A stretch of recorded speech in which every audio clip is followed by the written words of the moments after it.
بسم الله الرحمن الرحيم الحمد لله رب العالمين والصلاة والسلام على خاتم الأنبياء والمرسلين نبينا محمد وعلى آله وأصحابه وسلم تسليما كثيرا وبعد ويمكن دعوكم سندق الله سبحانه وتعالى timu yamiki solila Allah subhanahu wa ta'ala pamene tafika mujuzu number 7.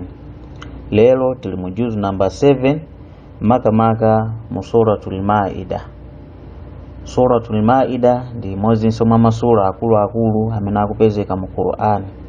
Ndipo tinene pano kuti juzu 7 imeneyi yakathera mu suratul Al-An'am imene insha Allah ta'ala tizayiyang'ana tizaonamo mawa insha Allah ngati Mulungu angatilole pamene tizakambirana za mujuzu number 8 tizaonamo kuti kodi mu surat Al-An'am muli zotani. Chabwino utenga watu walero ukuchokera pa aya namba 90 ya mu suratul Maida mujuzu number 7. Pamene papa Allah subhanahu wa ta'ala akutiletsa zinthu zimene mwachisoni lero lino anthu amazitenga nomo. Kumapezeka kuti asilamu akupanga nawo zinthu zimenezo. Chimene chili number 1 ndi mowa, kumwa mowa komanso kuyenda juga. Zinthu zimene zizi lero asilamu ambiri akumazitenga ngati ndi za nomo kuti palibe vuto kuzipanga as long as akuswali. Akuti bola ni amaswali akhoza kumayenda juga, akhoza kumamwa mowa palibe vuto, akhoza kumapanga zinthu za shiriki palibe vuto. Ndiye mu suratul Maida Allah subhanahu wa ta'ala pa verse imene hii verse number 90 akuyankhula kunena kuti ya ayyuhalladhina amanu innamal khamru wal maisiru wal ansab يا أيها الذين آمنوا إنما الخمر والميسر والأنصاب والأزلام رجس من عمل الشيطان فاجتنبوه لعلكم تفلحون. Kunena kuti ino amene mwakhulupirira ndithudi kumwa mowa, kuchova juga, kupembeza mafano ndi kuombeza maula, zonsezi ndi umve mwa ntchito za shaitani za satana, choncho zipeweni kuti mwina mungakhale anthu opambana. Mene mumu ndi mmene akuyankhulira Allah subhanahu wa ta'ala pa aya namba 90 imeneyi ya mu surat Al-Maida kuyankhula kunena kuti ndithu jugayi ndithu zimene zizi ndi haramu, ndi ntchito za shaitani mukuyenera kuzipewa, komanso kumwa mowa chimozimozi ndi ntchito za shaitani. Ndipo mu suratul Baqara nkhani imene ilimo mene Allah subhanahu wa ta'ala amakamba nkhani yokhuzana ndi mowa kunena kuti ndithu juga komanso mowa ndi zinthu zolesedwa ndithu. Ndithu akupitiliza Allah subhanahu wa ta'ala kunena kuti wal ansab kapena kunena kuti hiya al asnamu al mansuba lil ibada, kapena zimafano zimene anthu amaziyika ndi cholinga choti azizipembeza. Zimene zizi zimachitika kale kalelo nthawi ya chijahiliya chisilamu chisanabwere. Komanso lero lino kuliso masanamu ena amene anthu akumapanga tsopano ngati kulemba matalazimu ndi kumavala mchiunomu kapena mkhosimu. Zimene zonso zikumayikidwa mu njira yachani ya masanamu kapena kuti zimafano zimene anthu akutani akuzipembeza. Chifukwa amanena kuti ifeyo timampempha Mulungu kudzera mu zimenezi. Ndiye umafano umenewo kumeneko ndiye kupembeza mafanuko, chifukwa zikungofanana ndi hijaratun kanu yansibuna aljahiliya yansibunaha wa yadhbahuna alaiha fil jahiliya zikufanana chimozimozi ndi zinthu zimene anthu kale ankapanga ndi kumaziphera nsembe nthawi ya chijahiliya, ankakhala ndi miyala imene amayipembeza. Inunso lero ndiye mwasankhanso kusankha zinthu zina kuti muzizipembeza posakhala Allah subhanahu wa ta'ala ndi kuti mukulowanso gulu lomwelo. Akuyankhula Allah subhanahu wa ta'ala kunena kuti ndithu mowa, juga, komanso kuombeza maula, kupembeza mafano, akuti zonsezi rijisun ndi nyase zimene zizi. Arrijsu imakambidwa kunena kuti al-adhra wal aqdar, ndi zinthu zaumve komanso zinthu zonyasa kwambiri, min amali shaitan, kuchokera mu ntchito za shaitani, bisababi tahsinihi lidhalika wa tazyinihi la, chifukwa chonena kuti shaitani ntchito zimenezi amazipanga kukhala zabwino. Munthu akamamwa mowa amaoneka kuti amene ndiye dolo wozisata, ndi kumachula mitundu ya mowa odula, kumazichemelera, ife timamwa mowa odula wakuti ife ndi madolo oziwa juga mwakuti, kumazikuonesa ngati ndi zabwino komanso zokongola. Zimenezo ndi zimene amapanga shaitani. Ndiye Allah subhanahu wa ta'ala akunena kuti fajtanibuhu, inuwe mukuyenera zinthu zimene zizi muzitalikire. Apapa Allah subhanahu wa ta'ala yuakidu tahrimul khamri wal maisir, kunena kuti ndithu Allah subhanahu wa ta'ala pamene papa akutsimikiza uharamu kapena kuti kuletsedwa kwa kumwa mowa komanso munthu kuyenda juga.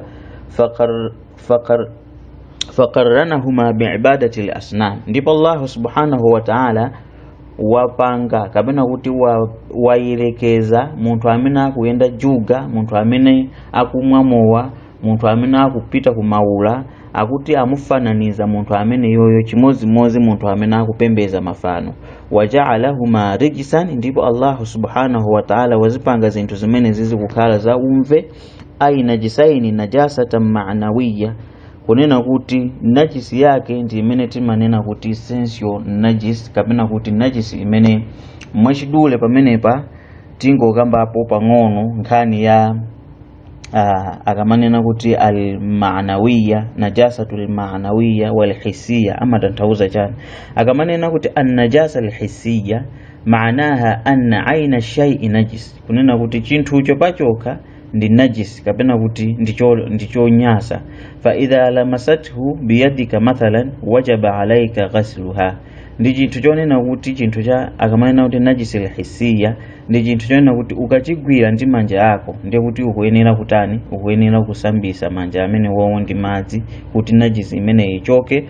Wala yajuzu laka hamluhu wa lamsuhu fi salah, ndipo sizololedwa kwa iweyo kuti chinthu chimene chocho uchigwire nthawi imene uli pa swala, kapena kuti uchigwire ndi kumapita ukapemphera swala. Ayi, falbaulu najisun hisan, mwachisanzo mkozo ndi najisi imene imachulidwa kuti najisun hissiyya.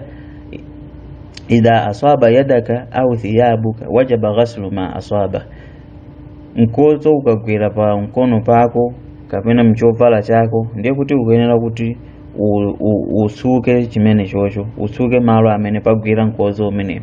Wa amma najisul ma'nawi, sono tikamanena kuti najis kapena kuti nyasi zimene zimachulidwa kuti ma'nawiyya,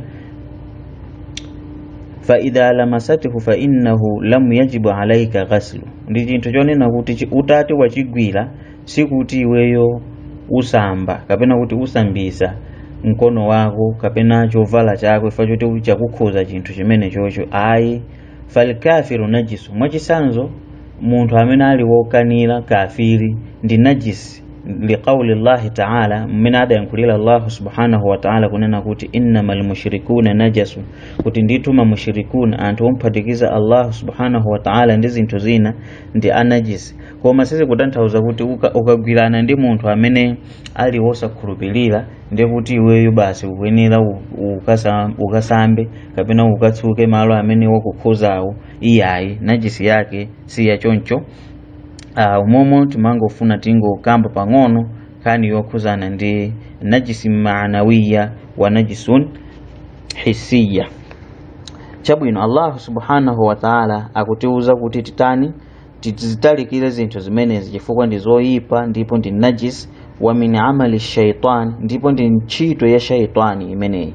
Wa shaitanu la ya'ti minhu illa shar, ndipo shaitani samabweresa chinthu china chilichonse kupatula kuti mkati mwakemo mumakhala zinthu zoyipa, zinthu zimene zisali zabwino kwa munthu nsilamu.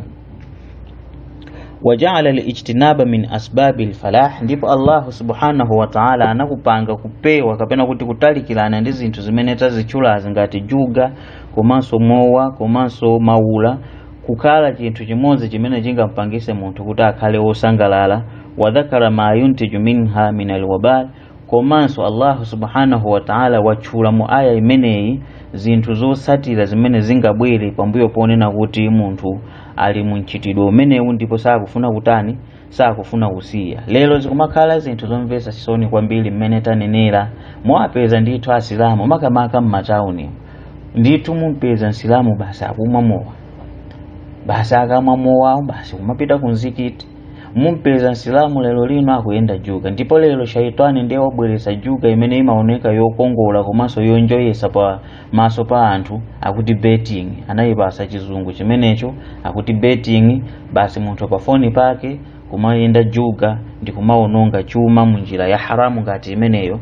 Zikumakhala zinthu zomvetsa chisoni kwambiri. Chomvetsa chisoni kwambiri ndi chonena kuti achinyamata akumazitenga zinthu zimene zingati ndi zanomo kuti basi ndi zinthu zonena kuti zilibe vuto lina lililonse, kumachita kuti Allah subhanahu wa ta'ala wana kuti ntchito imeneyi ndi ya shaitani ndipo kuti tikuyenera kuitani, kuitalikira.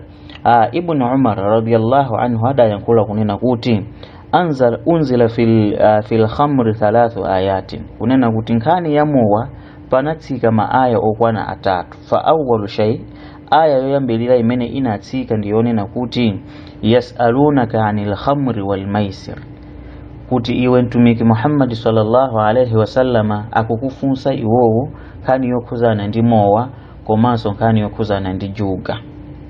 Mentanenera kuti aya imene yoyi kupezeka mu suratul Baqara.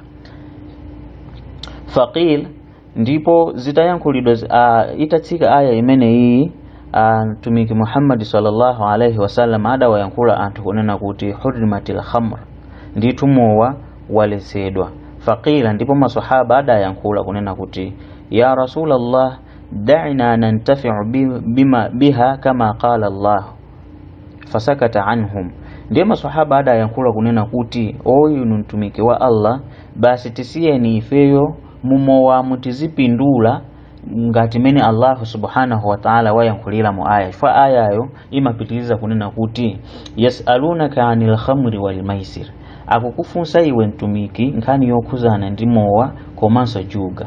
Qul fihima ithmun kabiru wa manafi'u linnas, nena kuti ndithu kumwa mowa ndi chimo komanso muli phindu kwa anthu. Anthu akamwa mowawo pali maphindu amene amatani amapeza. Ndeno aya itatsika anthu aja anazampempha mtumiki kuti chabwino ifeyo mutisiye tizimwa ndi cholinga choti tizipeza phindu limene walitchula Allah subhanahu wa ta'ala, kuti mmenemo muli maphindu amene munthu angathe kupeza atamwa mowa kuthupi lake.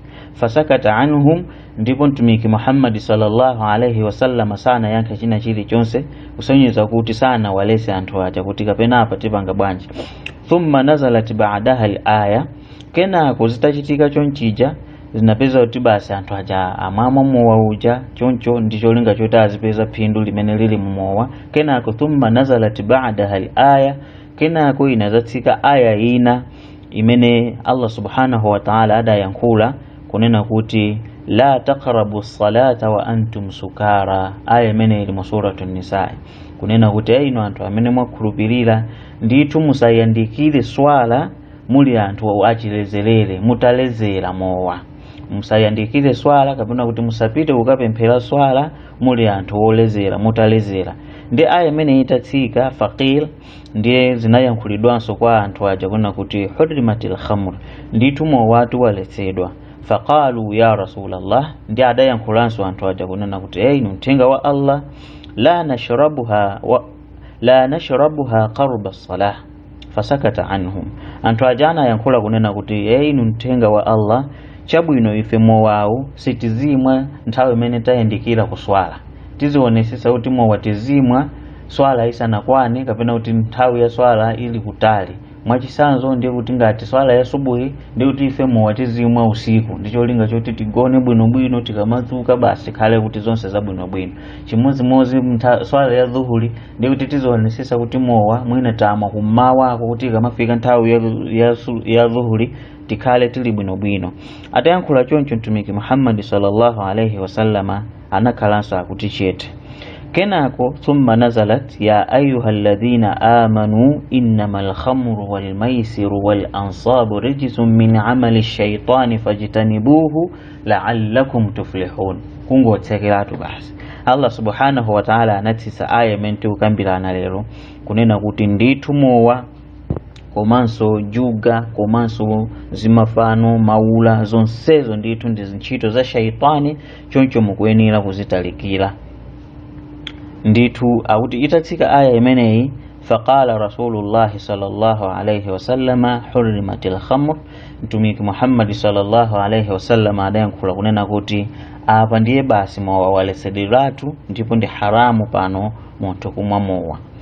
Ndipo adayankhulanso Ibn Abbas radhiyallahu anhu kunena kuti ndithu alqimar kull alqimar min almaisir hatta la'iba as-sibyan biljawz walki'ab, kunena kuti zinthu zili zonse zimene munthu kapikandi masewero amene munthu zimapezeka kuti anthu akusonkherana ndalama ndi cholinga choti apange apikisane wowinayo atenge ndalama zimene magulu awiri aja asonkherana, akuti imeneyo ndi juga. Ndi anapitiza kunena kuti hatta la'ibu as-sibyan biljawz walki'ab, ngakhale masewero ana amene amasewera ndi manats kapena kulemba pansi pa mizere mwachidule, kuti ngakhale ana atapezeka kuti akupanga masewero awo mene amapangira kumizi kuja kama panga masewero otani ka okokana kuima chinzere ena uku ndikumakokana, ndiye pakhale cholowa chonena kuti ena asonkha ndalama ena sokuno asonkha ndalama ncholinga choti wowinayo atenge zonsezo,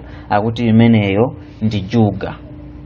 Mmene momo ndi mmene akutiuzira mu aya imeneyi komanso mmene tingatambasulire makamaka pomasulira aya imeneyi. Ndiye aya yotsatira aya namba 91 Allah subhanahu wa ta'ala akuyankhula kupanga clarify komanso kutsimikiza chifukwa chimene mowa ukulesedwera. Akuyankhula kunena kuti innama yuridu shaitanu, ndithu cholinga cha shaitani pa inu ndichonena kuti akufuna إنما يريد الشيطان أن يوقع بينكم العداوة والبغضاء في الخمر والميسر ويسدكم عن ذكر الله وعن الصلاة فهل أنتم منتهون. Kunena kuti ndithudi shaitani akufuna kuzesa chidani ndi kusakondana pakati panu kudzera mmowa ndi juga, ndi kuti akutsekelezeni mukukumbukira Allah subhanahu wa ta'ala, akupangiseni kuti inu mukhale anthu osankumbukira Allah subhanahu wa ta'ala komanso mukhale anthu osaswali. Kodi inu simusiya kumwa mowawo? Allah subhanahu wa ta'ala akuyankhula choncho kuti cholingatu cha mowa shaitani chimene akufuna ndi cholinga choti ayike udani pakati pano. Ndipo zikuonekadi masiku ano anthu amene amamwa mowa pamakhala basi zimaudani, kupezeka kuti mabanja samakhala bwino chifukwa chonena kuti mwina mamuna akayamba kumwa mowa ndalama pamkomo kumanga osowesa zimene zimapangisa kuti pakhale mikangano ndi mkazi wake, amakhala munthu wakuba kuwabera anthu anzake, ndi cholinga choti azikamwa mowa kapena azika kaenda juga. Ifandi anthu okonda ndalama kwambiri, nthawi zonse amanga organiza za ndalama. Ndiye pamakhala amene amatchedwa kuti almafasidi dunyawiya, zowononga za pa dziko lapansi, fil khamri wal maisir, kuchokera mu mowa ndi juga zimachitika, wa fihima min almafasidi diniya, komanso pali zowononga zimene zimadza kamba kakumwa mowa ndi kuyenda juga kunkhani ya chipembezo, nkhani ya dini. Mafasidi ake ndi ati yasuddakum an dhikrillahi wa anis salati. Shaitani amapangisa kunena kuti munthu amene akumwa mowa ameneyo asakhale ndi nthawi yonkumbukira Allah subhanahu wa ta'ala, alibe nthawi yopanga madhikiri, alibe nthawi yowerenga Qur'ani, alibe nthawi yoyankhula mawu abwino, alibe nthawi yopereka masadakati fandrama zimangokhalira kumowa kapena kujuga, sangagwira ntchito ina iliyonse yabwino pamaso pa Allah subhanahu wa ta'ala komanso wa anis salati. Munthu amene yoyo sangatani sangapemphere sangampembeza Allah subhanahu wa ta'ala.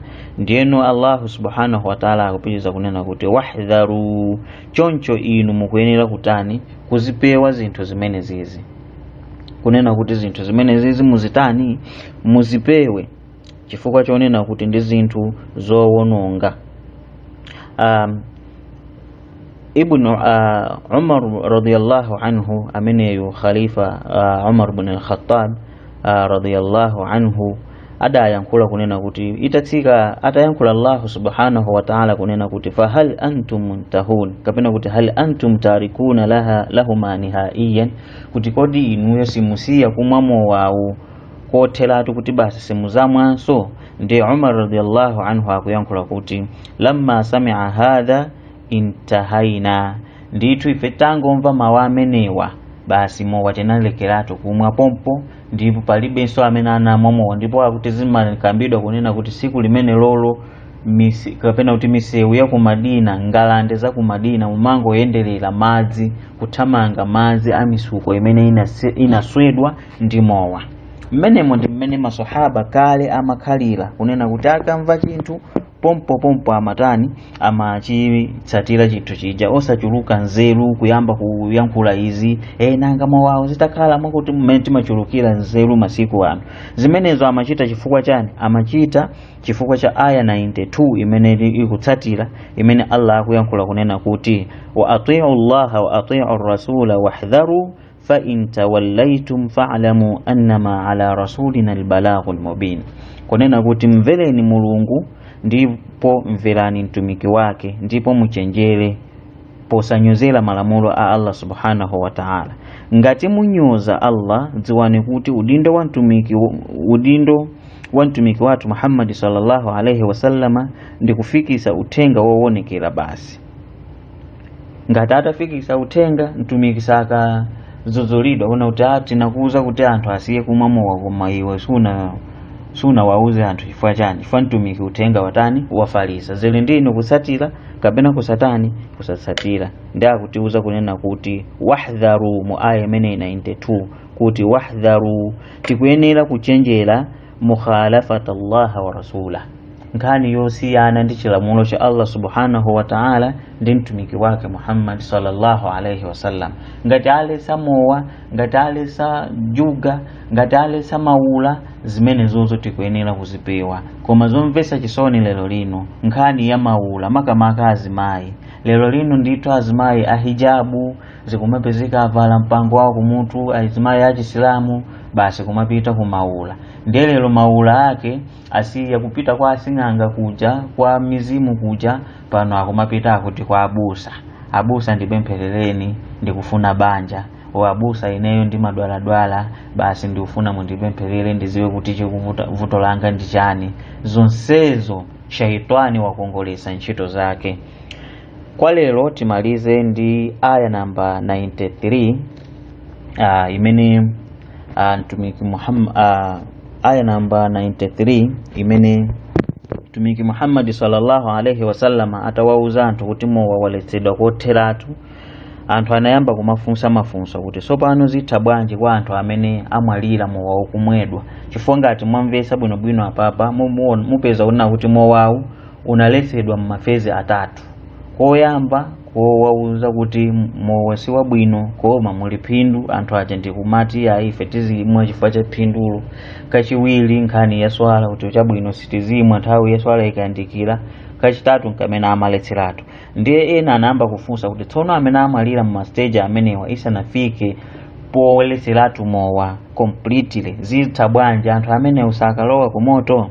Pamene Allah anayankhula mu aya 93 ya suratul Maida yomweyi juzu namba 7 kuyankhula kunena kuti laisa ala alladhina amanu wa amilu salihati junahum fima ta'imu idha mattaqaw wa amanu, palibe chimo kwa amene akhulupirira ndi kuchita zabwino pa zomwe adadya zisadaletsedwe ngati akupitilira kuopa ndi kukhulupirira Allah subhanahu wa ta'ala. Mina akutanthauza pamene papa ndichonena kuti idha mattaqaw ay ittaqu ma huwa muhram alaihim kal khamri wa ghairihi, asiya kumwa mowa uja tsopano chifukwa chonena kuti adziwa kuti ndi haramu, ndipo waamilu salihati ndi kumagwira ntchito zabwino. Thumma ttaqaw, kenako ndi anasiyanso kapena kuti kenako ndi anamuopanso Allah subhanahu wa ta'ala ma hurrima alaihim ba'da dhalika ma'a kaunihi kana mubahan fima sabaqa, kunena kuti mbuyomo zimene amamwazo zinali mubah, zonena kuti akamwamo sapeza nsambi kapena sapeza chani thawabu, ndiye amamwa. Ndiye pano azindikira ndipo amuopa Allahu subhanahu wa ta'ala, ndipo kenako asiya akuti palibe vuto lina lililonse kwa iwowo. Wa amanu bitahrimihi, ndipo akhulupirira kuti ndithu zimenezi ndi haramu. Thumma ttaqaw, kenako ndikumuopanso Allahu subhanahu wa ta'ala ma hurrima alaihim ba'da at-tahrimi al-madhkuru qablahu mimma kana mubahan min qabl, kenakonso ndikumuopa Allahu subhanahu wa ta'ala pambuyo poti zakambidwa kunena kuti basi pano zinthuzi zaletsedwa completely musazamweso mpaka na kalekale, munthu amene yonso alibe vuto. Wa ahsanu, kenako ndikumapanga zinthu zabwino kapena kuti kupanga zinthu zabwino amilul a'mali hasana, kapena kuti wagwira ntchito zabwino, anthu amene wowo agwira ntchito zabwino. Zimene zizi ndithu ndimene Allahu subhanahu wa ta'ala akukambira mu sura 93 kuti pamene popo palibe vuto lina lililonse. Wallahu yuhibbul muhsinin, ndithu Allahu subhanahu wa ta'ala ama wakonda anthu amene amagwira ntchito zabwino. Ndithu sababu nuzulu ndimene takamba kale kuti aya imene inatsika lamma nazala tahrimu al-khamr qala qaumun min as-sahaba, anthu ena mwa masahaba adayankhula kunena kuti pambuyo ponena kuti aya yatsika yoletsa mowa, kaifa biman mata minna wa huwa yashrabuha, kunena kuti tsono zikhala bwanji kwa anthu amene anamwalira mwa ife ndipo anali kumwa mowa nthawi imeneyo. Wa yaakulu al-maisir, komanso anali kudya zinthu za juga. Wa matu wa hiya fi butunihim, anamwalira zimenezo zitalowa m'mimba zawo. Ay fakana aljawabu annahum matu qabla tahrimuha falam yakun alayhim fi sharbiha ithm wa kanu atqiya. Ndipo apapa pamene Allah amayankha mu aya imene imachidule kunena kuti aya amene wowo ndithu anamwalira pambuyo ponena kuti sikuti zinali atapanga haramu ayi, ndipo panalibe vuto lina lililonse, sanapeze nsambi zimene amamwazo, ndipo anali anthu omuopa Allahu subhanahu wa ta'ala. Mmene momo ndi mmene Allahu subhanahu wa ta'ala akutiuzira makamaka maaya amenewa.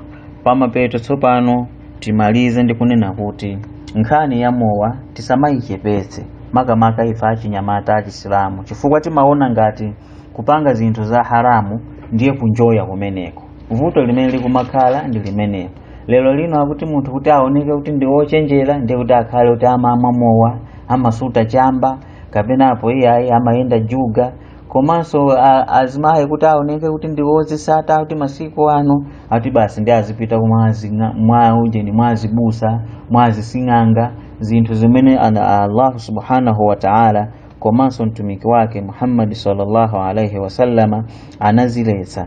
Chifukwa chonena kuti mtumiki Muhammad sallallahu alaihi wasallama adayankhula mu hadithi imene yochoka kwa Ibn Umar kunena kuti man shariba al-khamra fi dunya thumma lam yatubu minha hurimaha fil akhirah, munthu amene akumwa mowa pa dziko lapansi pano ndipo sana pange tauba, munthu amene yoyo tsiku la kiyama sakamwa mowa wakuti wakujanna. Komanso mu kitabu cha Imamu Muslim, Ibn Umar akuyankhulanso mu hadithi ya mtumiki kunena kuti kullu muskarin khamru wa kullu muskarin haram, kunena kuti china chilichonse cholezeresa ndi mowa, ndipo china chilichonse cholezeresa ndi haramu. Wa man shariba al-khamra famata wa huwa yudminuha wa lam yatubu minha lam yashrabuha fil akhirah, kunena kuti ndipo munthu amene akumwa mowa ndipo wamwalira ali addicted ndi mowa, kuti kupanda kumwa mowa ndiye kuti osapeza bwino, ndipo sanapange tauba, amene yoyo sakamwa mowa umene uli kujanna, mowa wa anthu wokhulupirira. Ndipo Allah pali hadithi ina imene timalizirenso imene adayankhula mtumiki wathu Muhammad sallallahu alaihi wasallama kunena kuti ndithu mowawu ndi woyipa kwambiri, ndipo zimene zizi zidayankhulidwa tsiku limene mtumiki adatuluka ndithu ndi Ibn Umar, komanso anali ndi Abu Bakari komanso Umar, ndi akuti atafika pamalo pena anazapeza chikopa ndithu tinganene kuti kandi kasaki kapena kuti mosungiramo madzi zimene amapangira chikopa, ndi akuti mtumiki analamula kuti abwerese mpeni ndi adule, ndi atadula mmene muja anazaupeza chani mowa. Ndi mtumiki adazayankhula kunena kuti lu'inatil khamru, mowa ndi wotembereredwa, washaribuha, komanso amene akumwa mowawo ndi wotembereredwa, wasaqiha, komanso amene amapanga save, amene amaphika mowawo ndi wotembereredwa,